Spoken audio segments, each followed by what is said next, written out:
All right, so we're live, are we? Yep. All right, so we'll get started. Welcome everybody to the Corbin Community Services meeting. I'm Cody Davies, I'm the chair of this committee. We'll start with a statement of acknowledgement. We would like to acknowledge that the land we meet on today is the traditional lands for the Ghana people, and that we respect their spiritual relationship with their country. We also acknowledge the Ghana people as the custodians of the Greater Adelaide region, and that their cultural and heritage beliefs are still as important to the living Ghana people today. Roll call. We have one apology from Councillor Hughes. Do we have any motions to grant leave of absence? No, no leave of absence, no non-attendance. I will just give a mention that congratulations to Erin Finlay, who's having her final CCS meeting here today. After a long time of being with the council. I actually met her back when I was little, back before I was on the Gala Council. I was just a member of the Youth Advisory Committee, and I was just young and excited, and I was like, oh, I love being on the Youth Advisory Committee, and then she kicked me out for being too old. So that's our story. I turned 25 and they kicked me off the Youth Advisory Committee. So yeah, thanks for all your time, Erin. All right, so we'll move on to public open forum. Do we have anyone who wishes to speak aside from if you're already there for a motion? If not, we will move on to declarations of interest. Do we have any declarations of interest? No. Confirmation of minutes of the September meeting. The mayor's moving, and a seconder. Oh, sorry, Councillor Little. All those in favour? Carried unanimously. Business arising from minutes.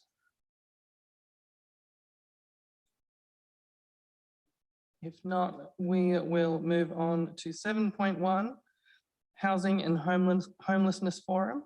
And before we do that, we're going to have a presenter on this, Prue Blackwell, from the Gala Domestic Violence Network. So welcome.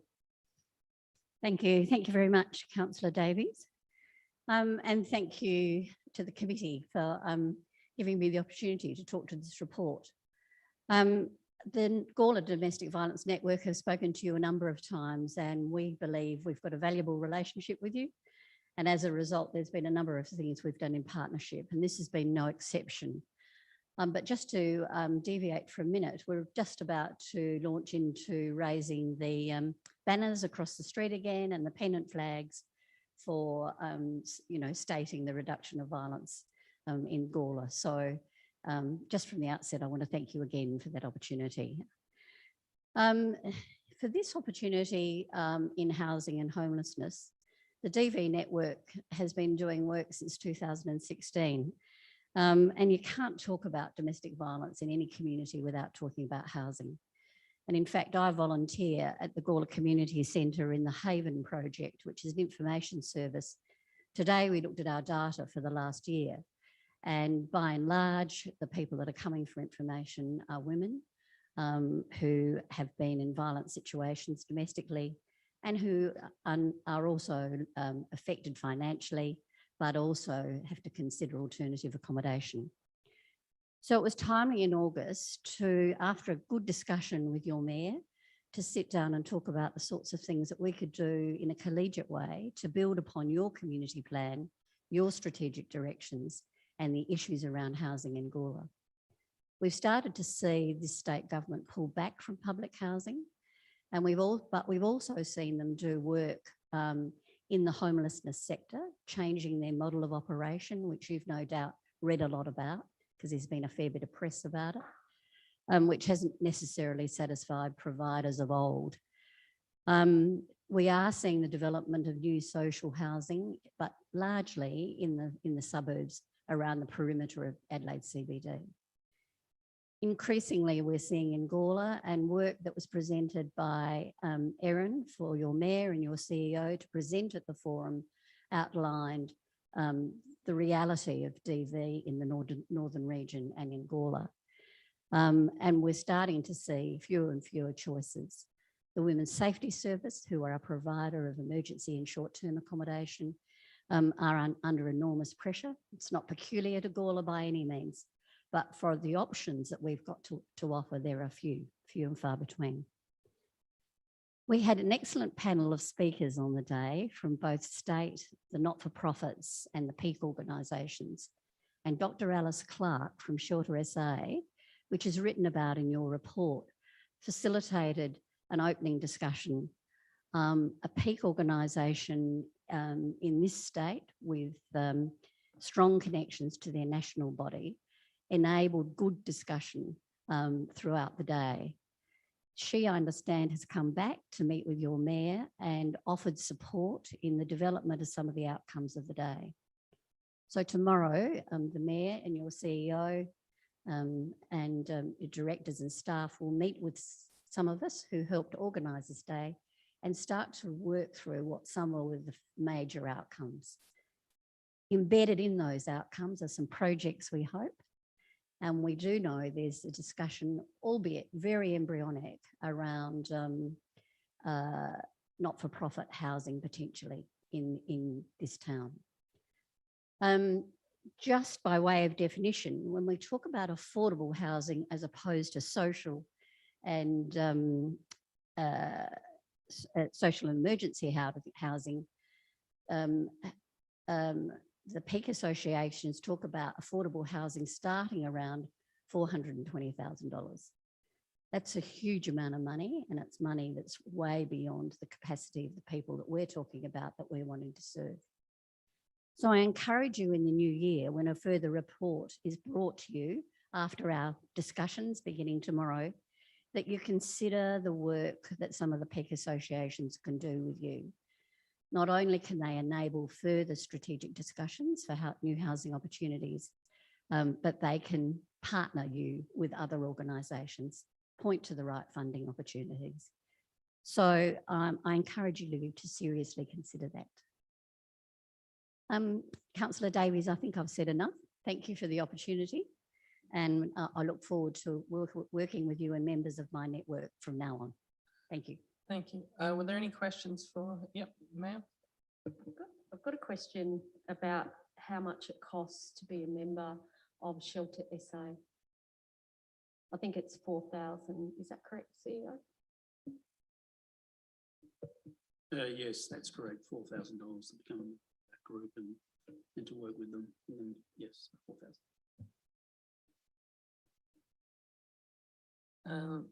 If there are no other questions, we'll move on to the motion. Ma'am?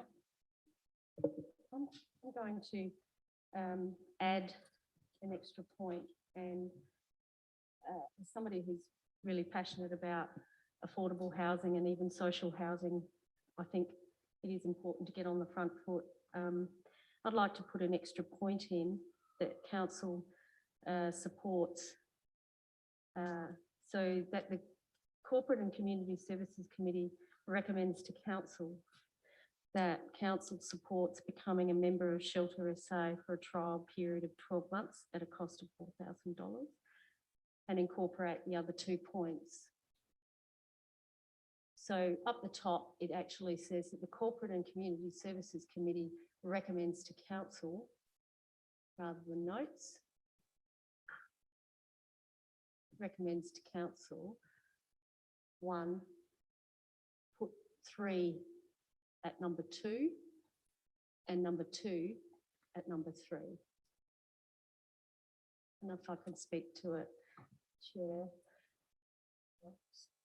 Getting the wording right. Do you want me to say it again? No. So no, that becomes number 3.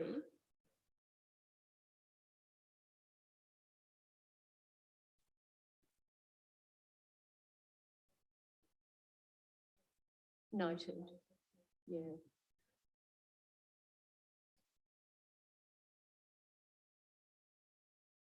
the wording right.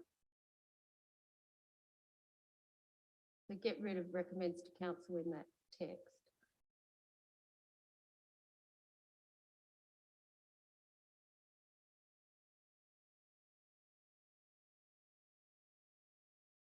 Do you want me to say that sentence again? Okay, so that council supports becoming a member of Shelter SA for a trial period of 12 months at a cost of $4,000.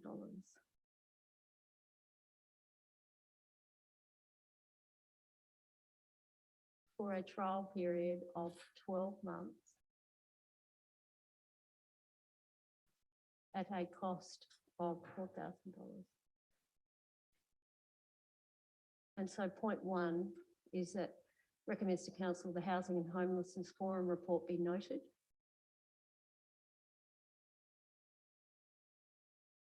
Okay, see if I can speak to that. So thank you, Prue, for coming along and reporting on the forum. I think it was a really successful and interesting forum. The speakers, we had Ian Cox from the new coalition that the state government has put together, and he had some really interesting things today. So an interesting statistic was that 17,000 social housing houses have been removed over the last few years, and it equates to 17,000 people who are facing homelessness. So social housing has gone down, not up.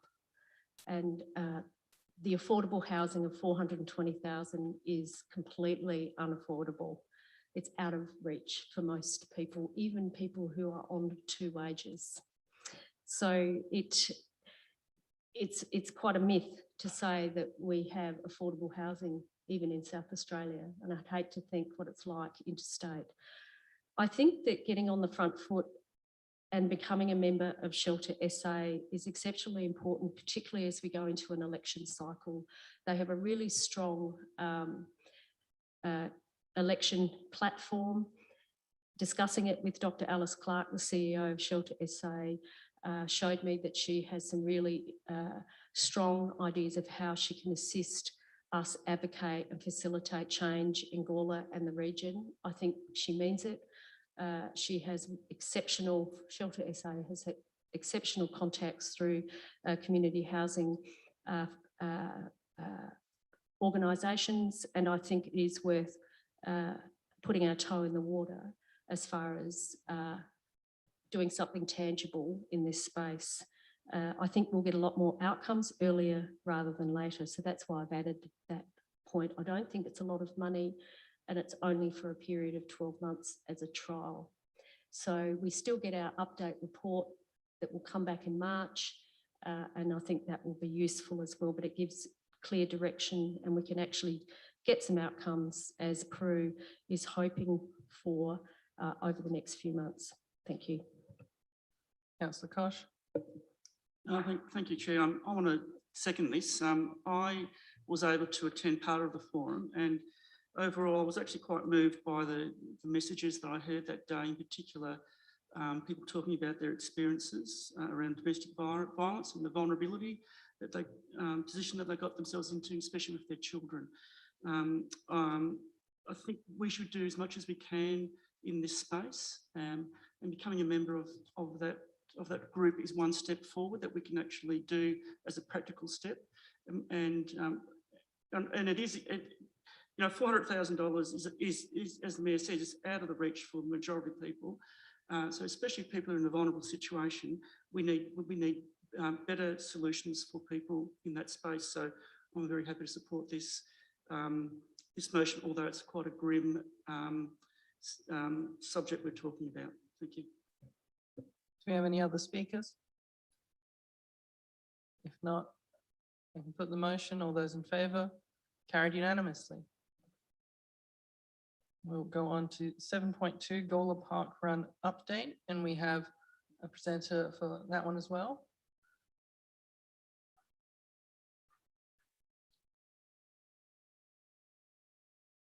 Good evening. My name is Neil Sanders and this is Jules Reid. We're the co-event directors of Gala Park Run. Firstly, we'd like to thank you for the invitation to attend the meeting this evening. We would like to thank the town of Gala for its support of the event over the past 4.5 years since it started in July 2017. We'd also just like to mention thanks to Lynette Ansell, who's been our point of liaison with regard to the ongoing event permits that we liaise with each year.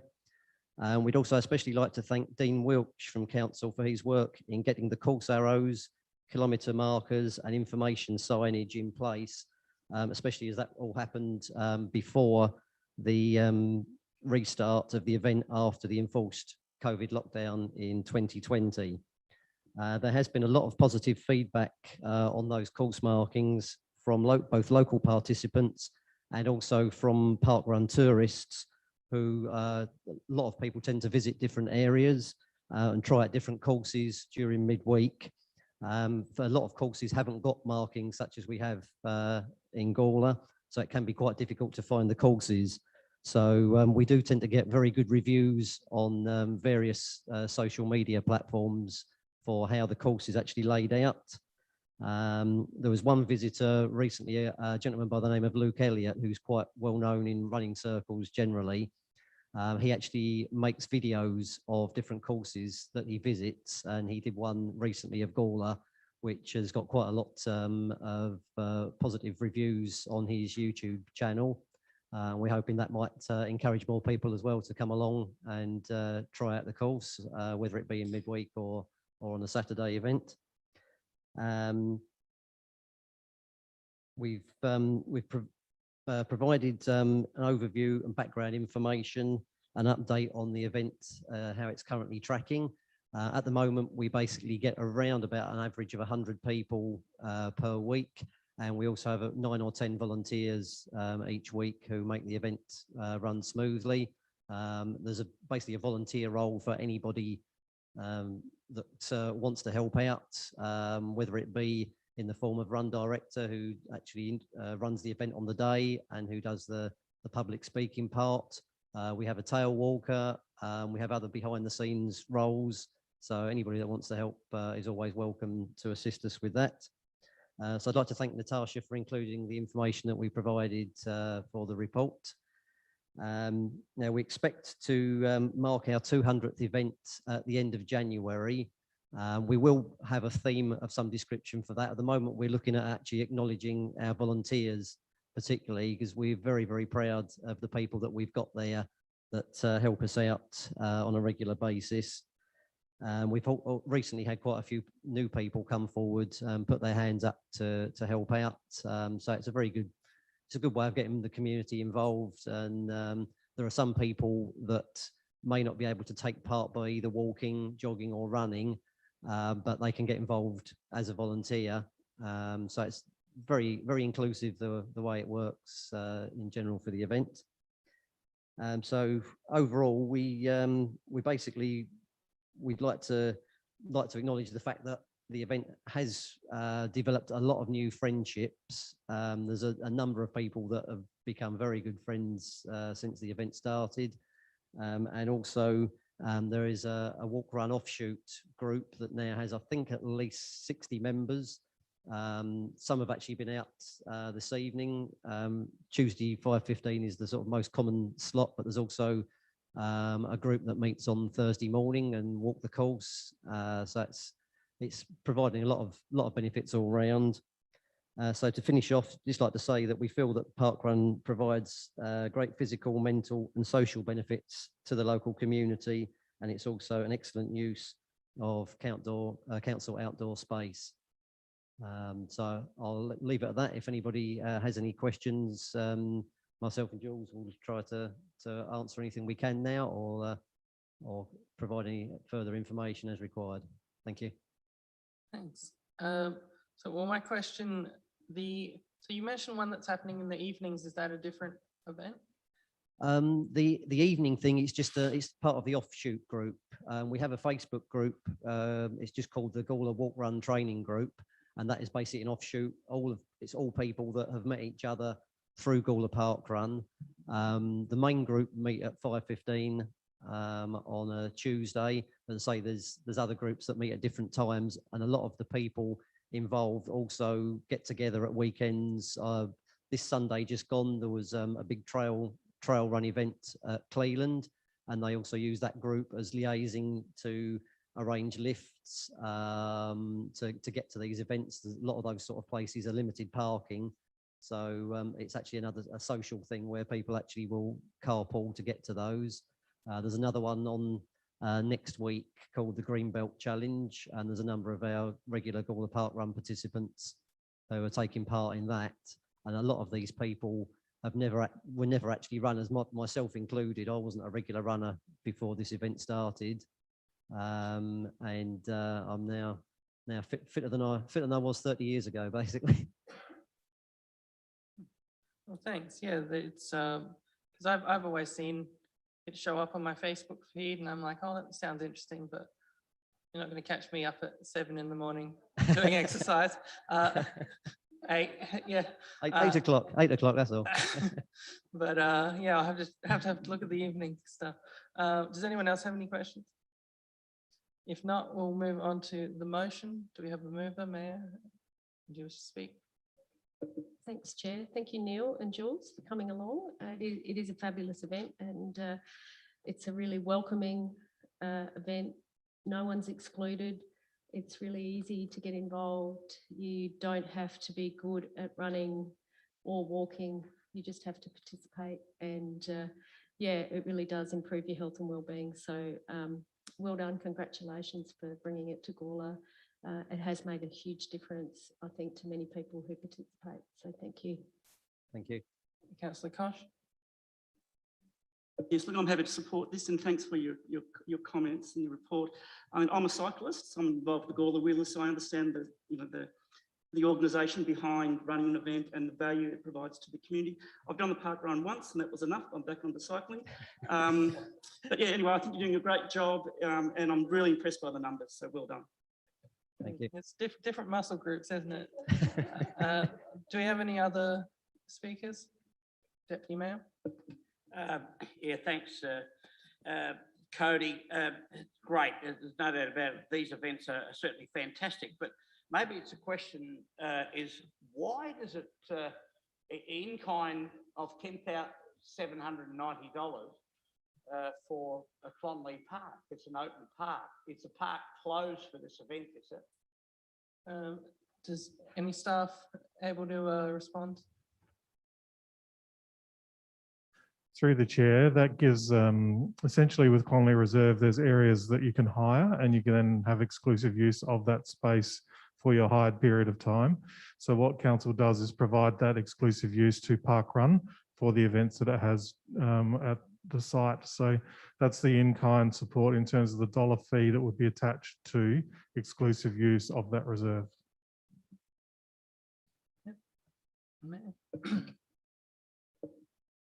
So many other people who are not involved in Park Run also use the track, and we always make, room is always made for other people. There were cyclists on there on Saturday, I think, and there are other people who just go for a walk. So it's actually shared, which is really lovely to see.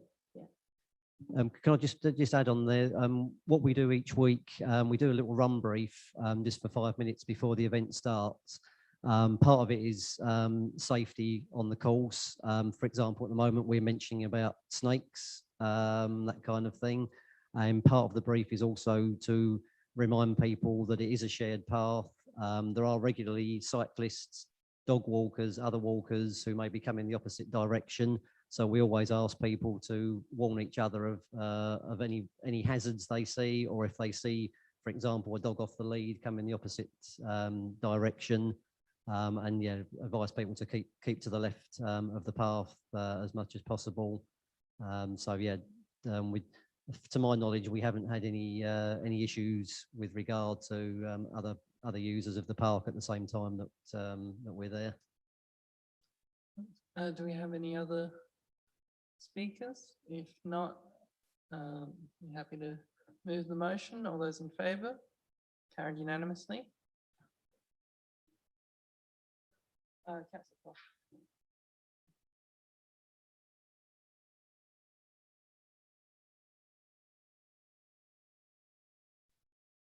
right, Gala Community Gallery co-location update. Yep, the mayor's happy to move. Do you wish to speak? I think the report is self-explanatory. I think this is an exciting move, bringing the Gala Community Gallery into the centre of Gala. And there is lots of opportunities, not only at the Visitor Information Centre, but also elsewhere to work in partnership with the community gallery. So I'll leave it at that and look forward to the discussion. And a seconder? Councillor Fraser? I agree that this is really exciting. It's something that's been on the books probably for, I don't know, 12 years at least. And for it finally to come to fruition is really great. I think it'll be a godsend for tourism because it's right in the tourist centre, instead of, them having to walk down the street or go to a train station and then not be able to get back into the main section of the town. I think it'll be a boom. So yeah. Councillor Kosh? Yeah, look, I agree. I think this could be fantastic. I mean, I remember all the angst around signage, for example, that the gallery wanted in the main on the main street to get people in, and it just it was going on for years and years. And finally, we got a solution, and it was fantastic that we can find this space and we get the funding to put the lift in, so it's accessible. I think it's a great marriage between the visitor centre and the art community, and especially when you've got the two, you've got the gallery and the art society, all working together. So that's fantastic. So I'm really looking forward to the opening. It's going to be a fringe opening, so that'll be great. Yeah, it'll be quite exciting in February. Thank you. Yeah, it's definitely something that I went along to the Community Gallery AGM where David Barrett was a guest speaker telling them all about it, and they're really excited by it.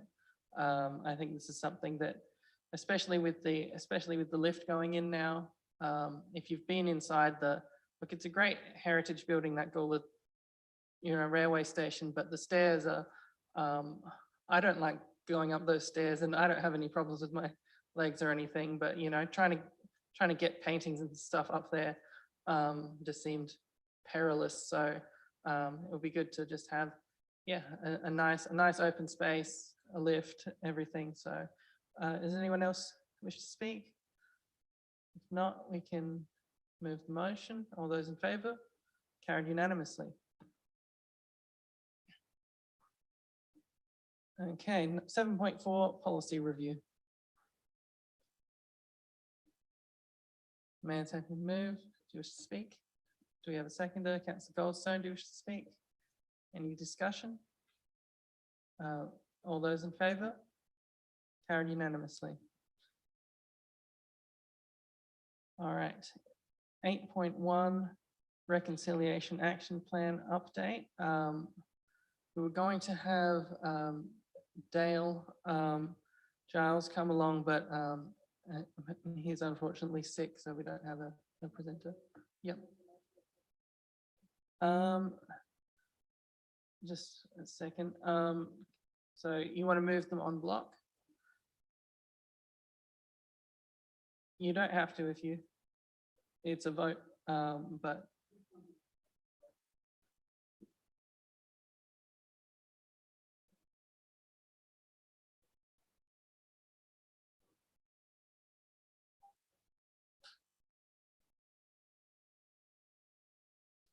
okay, so that's all of them except 8.5 moved on block. Do we have a seconder, Councillor Little? And you speak to it? Yep. And this is speaking to moving it on block, not to the to the whole thing? Yeah, Okay. yeah. So I thought I'd just pick up on a couple of elements of the information reports. So the Gala Fringe update, I think the program is going to be really exciting, and I think coming out of COVID, people are starting to look at Gala, and I think we're going to get even more interest, and I just think it's starting to take off. Traditionally, it takes 3 or 4 years to really embrace these types of events, and I think we've hit that mark. I'm really pleased to see the customer service strategy. I think the customer service team is doing some really good things.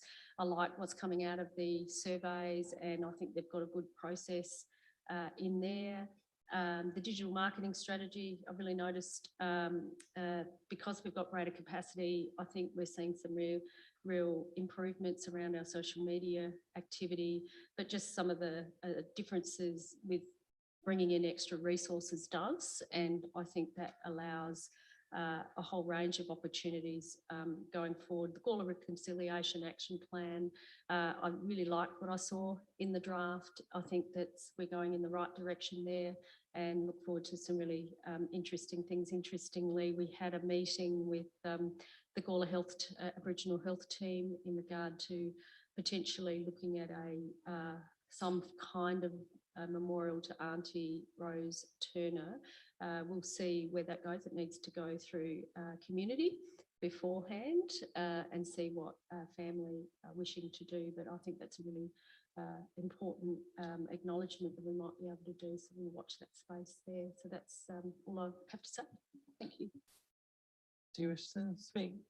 Do we have any, just as a reminder, this is for the Reconciliation Action Plan update, the digital marketing strategy, the community events and activation stimulus program update, the 2022 Fringe update, and the customer service strategy update. I had a question or two for about the digital marketing. I guess now that we have our new digital marketer here with us. So my question, I guess, was just around ways for us to better define our goals in the future. Just because at the moment we've got like, 3% increase in Facebook traffic or that kind of thing. But I sort of look at the stats here that are provided and go, well, the biggest Facebook traffic boost we got was because people were poking fun at us for potholes in the road. And that wasn't, it's sort of like that on its own hasn't really, it doesn't really mean anything statistically. It's sort of, we could be doing great work that's getting less engagement because we're posting things that are not about lost dogs or, that kind of thing. Or we could have 300 times our engagement because we pick fights all the time and, everyone's riled up in the comments. So I'm just sort of trying to figure out what's a good option for making it so that we have some meaningful steps for how we gauge progress, I guess.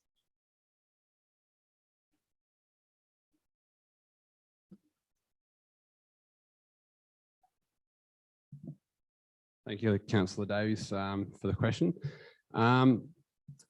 Yeah, so the targets of obviously that we've put in the digital marketing strategy at 3% engagement. Obviously, the post you're talking about is trying to steer away, obviously, from the negativity kind of posts that we've seen engagement with surrounding roads. Obviously, is often a bit of a lightning rod for residents. So, in terms of strategy moving forwards, so far, obviously, I've been in the role for, this is my 5th week. Already I'm been having meetings with different divisions of the organisation, looking to find out what things are coming up on the radar in terms of forward content planning. I think having a strategy in terms of what is coming up for council so that we can be more proactive rather than reactive with our social media, I guess will put us in really good stead moving forwards. And obviously the way that we deal with comments as well. So you mentioned in there about the roads, obviously the spillage. Having myself ideally on board, as Mayor Redmond mentioned, as an extra resource to be able to moderate those comments better.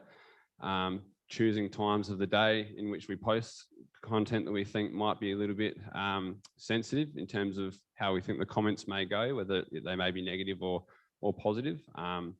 A way to combat that, for example, could be posting at 9 o'clock in the morning so that I'm in front of the computer. I know that it might be a bit of a touchy issue and having the ability to moderate throughout the day rather than, say, putting something up late at night and then letting the comments go as a bit of a free-for-all overnight.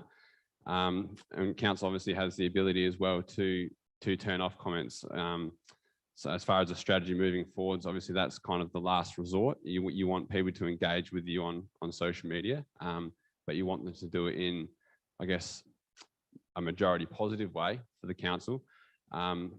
So there are options though that if, I guess from a standard 9 to 5 or 8 to 5 day, after those times you can turn comments off and let the community know that they are off for the reason that we don't have moderating resources outside of business hours. So I guess those are a couple little things that we'll be looking to implement moving forwards. But yeah, in terms of a content plan, that's certainly something I'll be looking at, meeting with different parts of the organisation to map out in the future as well, so that it's not the negative kind of comments that are the ones that are boosting the engagement, but more of the positive things that council are doing. Councillor Fraser? As far as the communication goes, I think it's not so much as whether it's positive or negative. It's a matter of whether it's respectful or not, rather than we want to hear the negative as well as we want to hear the positive, but we want it all to be respectful. I think that's the issue. Yeah. So yeah, Councillor Koch. Look, I agree. I think we need to steer away from spin. We need to talk about explaining what we're doing, because a lot of times people don't understand how we got to the decisions, but when you explain it to them, they're fine. But if you don't explain it to them clearly, then they get upset potentially. But I would be concerned if we're looking at spin. Thanks. Yep. If I can respond Sure. to that. Yeah, it's certainly not about spinning council's message. I see our engagement with the community more as an educational tool through social media. But I find that a lot of, having been in the role now for a month, a lot of people that do what may be perceived sometimes as negative comments, it's actually just people voicing their opinion and looking for additional information or additional places where they can find answers to their questions. So I've been quite active trying to be over the first 4 weeks, making sure that when people do have those questions, whether they're positive, negative, perceived either way, it's making sure that they have access to information they need, whether it's putting in a community a request for assistance, or if it's pointing them to somewhere on the website where they can find that information. So yeah, it's certainly not about spinning. It's certainly about education. Yeah, and in terms of, I guess, integrating it into the customer service system, because if a request comes through to customer service and someone says, oh, I want this, I want to know about this, there's a ticket or something, it gets put through, but we previously haven't really had a process for that. Are you working through a process like that for social media at the moment? I guess at the moment it's kind of treating it on a merit basis. So if it's something that obviously the nature of the request kind of dictates that. If it's something, someone has a burst pipe or whatnot, then it's certainly lodged a customer request. If it's had one, the other day about someone wanting information about having trees protruding into their backyard. So that's something that I talked to the relevant people about and got an answer and responded back through Facebook, which is where the request came through that way, rather than getting them to lodge a customer service request and loading up the depot team with something that they're purely just seeking information. So I'm treating it on a merit basis at the moment, but certainly encouraging people to lodge those requests where relevant. So for example, if someone were to post saying, oh, well, I'm on that asphalt post saying, I'm unhappy with the state of my street, there's sort of an ability there to follow up on that. Is that something that there would be a process to, follow up in that way? Yeah, certainly it would be same process. It'd be determining who the best person or the best directing them to be, whether it's through lodging a request or getting in contact with council directly via email or calling. So yeah, it's treating on a merit basis and trying to, as I said before, educational in terms of this is where you can find the best answers to your questions. Yeah, and directing them in that direction. Yeah, CEO? I just wanted to make it clear that the organisation's main customer request system, the CRM system, is the main interface that we do use for customer requests. such that we can better track and monitor and report. So I think Grady's starting to look at that relationship, but our primary platform is CRMs, and we certainly encourage people to use that. Yeah, great. Yeah, and I think you're obviously a short time into the job, so I'm sure there'll be a few things that crop up. I think, yeah, I think we've always been interested in like community consultations and that kind of thing, that just getting the level of engagement on that has sometimes been a struggle. So, you know, when those come through, it would be great to be able to see how we can improve on those. And I think there is a when's the next report coming back? The May CCS, and we'll be able to get some more on that. Okay. Does anyone else have any? Yep, Councillor Koch. Yes, it's about the Fringe Festival and just the costings. One of the concerns I had was it being licensed, and I felt that because there was alcohol, I didn't consider that to be a family-friendly event, but other people felt it was important to have alcohol. And I see here there's some expenses like licenses. Is that for the alcohol? And because I know once you've put alcohol, you put up fences, you've got to have security. What in here in our budget relates exactly to that, the alcohol, and whatever, and the pub or whatever who's delivering that, what are they going to pay for, or are we paying for their night out?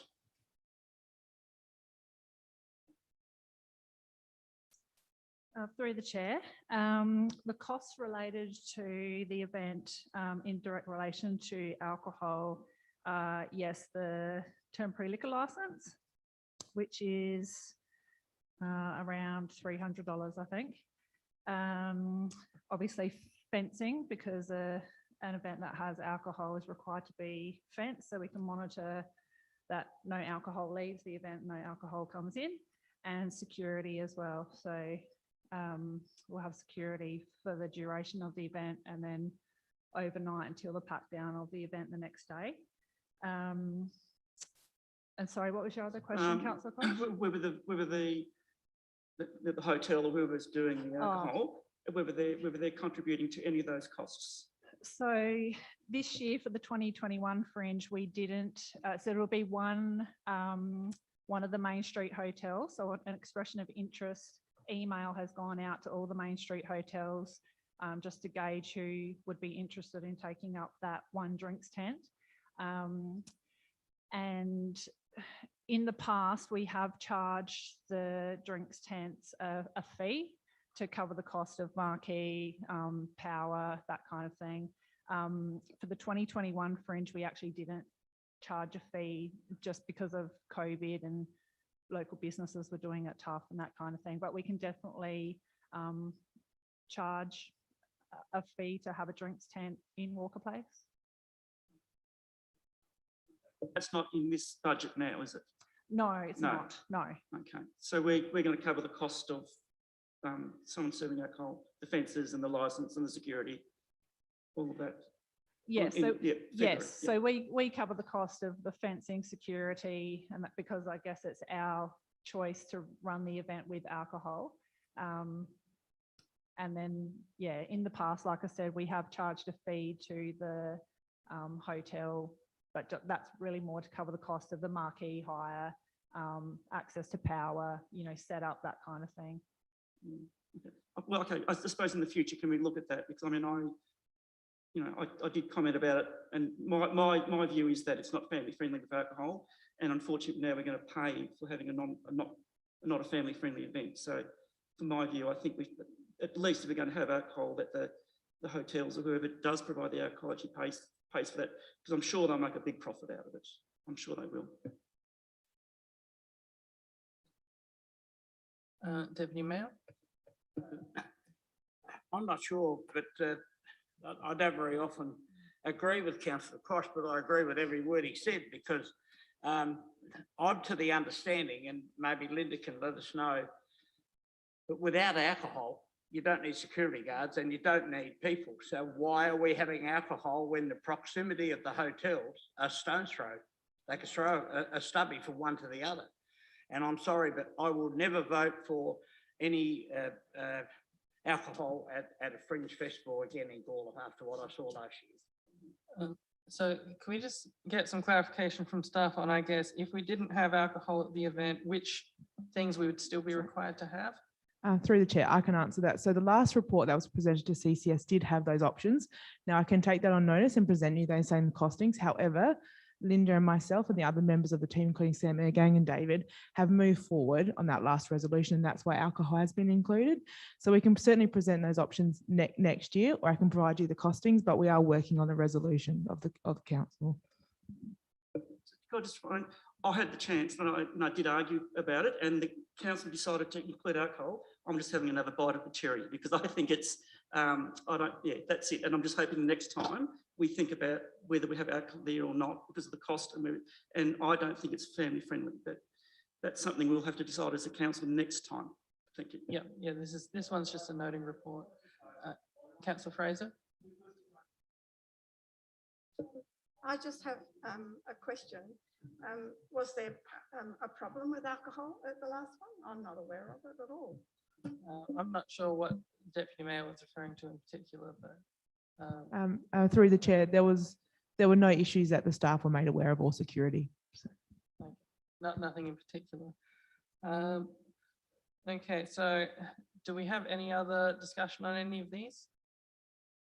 Otherwise, do you wish to speak again? No. All those in favour? All those against? It's carried. Okay, and that brings us to 8.5, Recreation Services Overview, which was put out separately. Thanks for coming along. Do we have a mover for this one?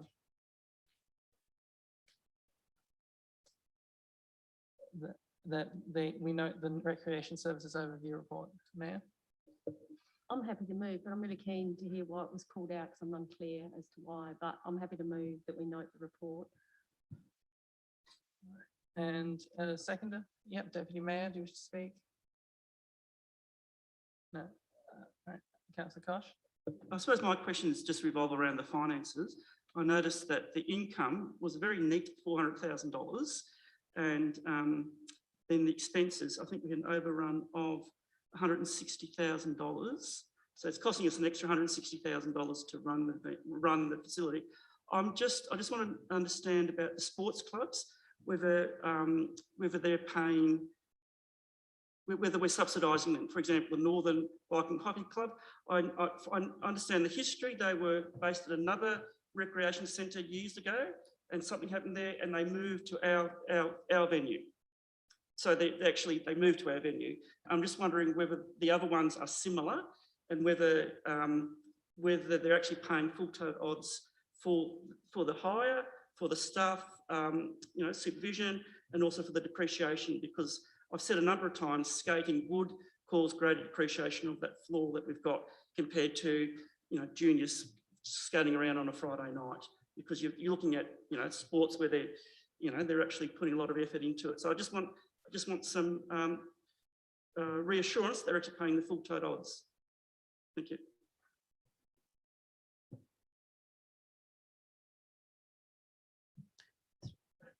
Through the chair, the fees payable by the hire groups is as per the hire of council-owned facilities policy.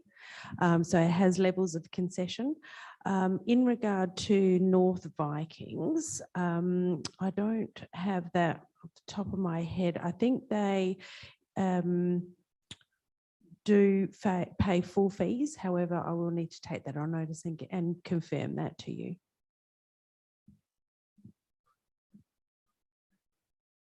Get some information about all those clubs and what the concession is and what their fees are, because I'm just concerned that maybe some of those are being subsidised by our ratepayers when they're not necessarily a Gawler-based club. They're more of a regional club and they migrated here from other facilities.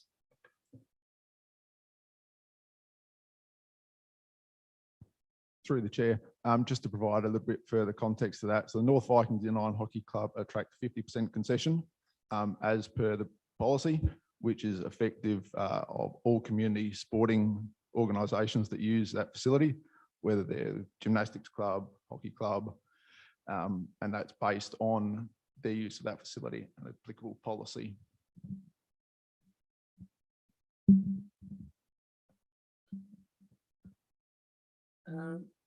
Do we have any other discussion on this question?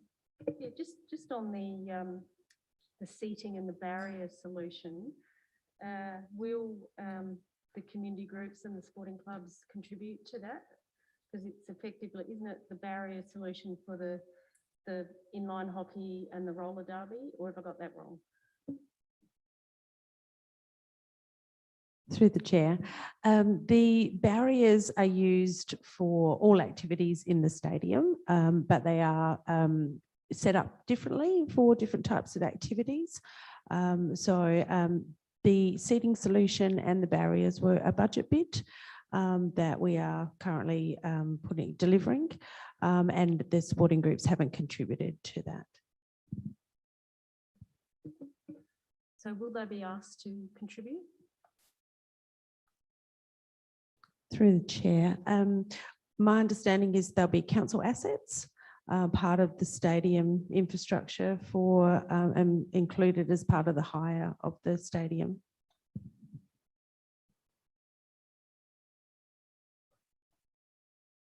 Any other speakers? If not, we can move the motion. All those in favour? Or did you wish to speak again? Or no? All those against? All right, let's do that one again. All those in favour? All those against? It's carried on the casting vote.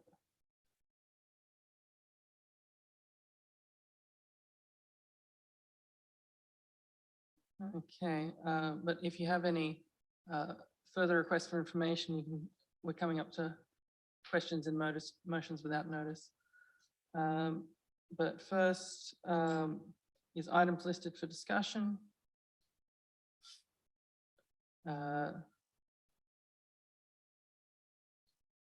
Questions without notice? Motions without notice? In which case we'll close the meeting at 7:52.